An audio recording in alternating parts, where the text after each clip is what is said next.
초대형 방사탄들이 원소 경멸의 기계 드높이 선멸의 화염을 토하며 목표를 향해 힘차게 날아갔습니다. 북한이 그제 한국을 타격권으로 두는 초대형 방사포를 여러 발 쏜 데 이어 어제 극초음속 미사일에 장착할 다단계 고체 연료 엔진의 지상 분출 시험도 진행했습니다.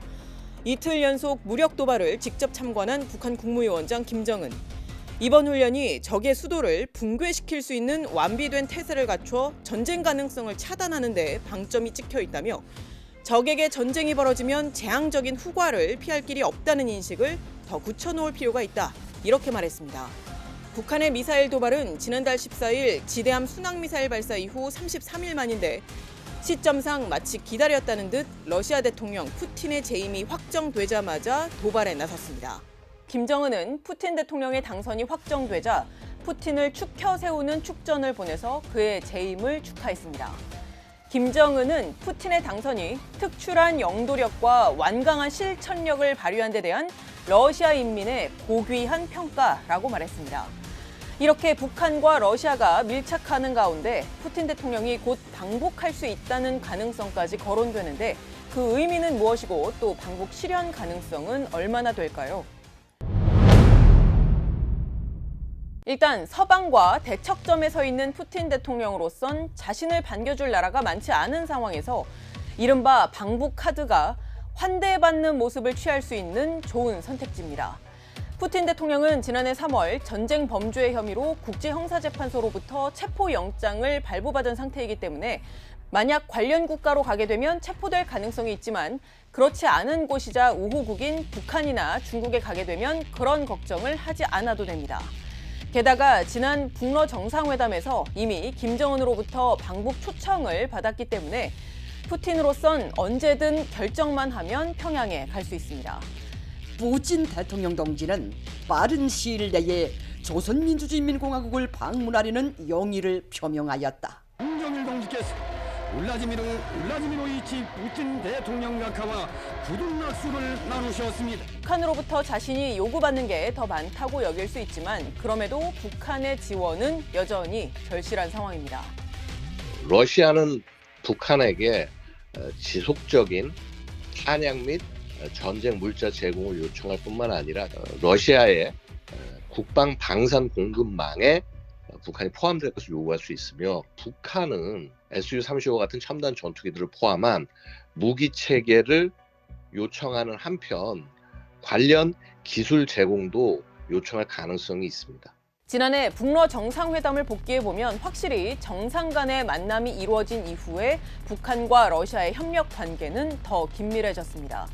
우리 정부는 북한이 지금까지 러시아에 포탄을 최소 수백만 발 지원했고 이에 러시아는 북한의 식량을 지원해서 북한 내부의 식량 가격을 안정시킨 걸로 보고 있습니다.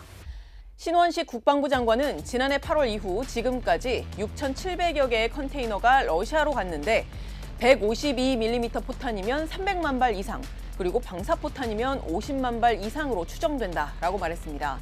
그리고 러시아에서 북한으로 간 컨테이너는 약 9,000개 수준인데 이 가운데 가장 큰 비중을 차지한 건 식량이며 그 영향으로 북한 지역 내 식량 가격이 안정적인 추세를 유지하는 것 같다 이렇게 말했습니다. 북한은 그간 국가 안보와 관련된 핵심 의제의 경우 실무진에게 협상 권한을 거의 주지 않아 왔고 또 주요 문제를 정상회담에서 담판지어왔기 때문에 이번에도 푸틴의 방북을 통한 정상 간의 직접 만남을 성사시키는데 심혈을 기울일 걸로 예상됩니다. 이 일례로 북한은 두 차례의 북미 정상회담에서도 실무진에게 협상 권한을 거의 주지 않았다가 당시 미국 측 실무협상 대표로부터 공개적으로 그 부분이 문제였다는 점을 지적받은 바 있습니다.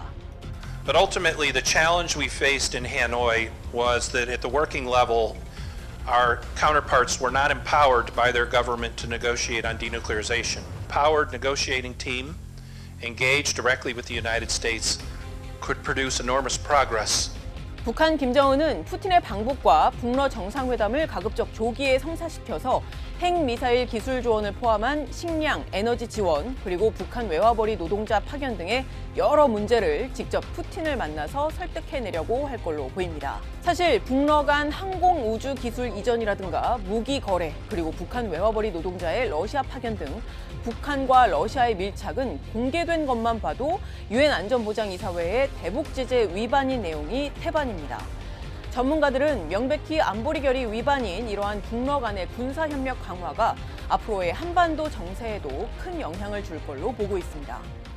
북한의 무기 체계들이 우크라이나에서 사용이 되고 거기에서 해당하는 실전 데이터가 축적이 된다면 이는 북한의 무기 체계가 훨씬 더 완벽해지고 그다음에 대한민국을 더욱더 정확히 파괴할 수 있도록 하는 결과가 된다라는 거예요. 최근에는 푸틴 대통령이 현지 언론 인터뷰에서 북한은 자체 핵우산을 갖추었다며 사실상 북한의 핵 보유국 지위를 인정하는 듯한 문제의 발언을 한 바 있습니다. 안보리 결의 위반을 공공연히 하는 것은 물론 핵무기 확산을 막으려는 옛소련을 포함한 국제사회의 오랜 노력을 뒤흔드는 최근 1년의 북러 밀착 상황은 우리 한반도는 물론 국제적으로도 심각한 안보 위협이 되고 있습니다. 지금까지 뒷백이었습니다.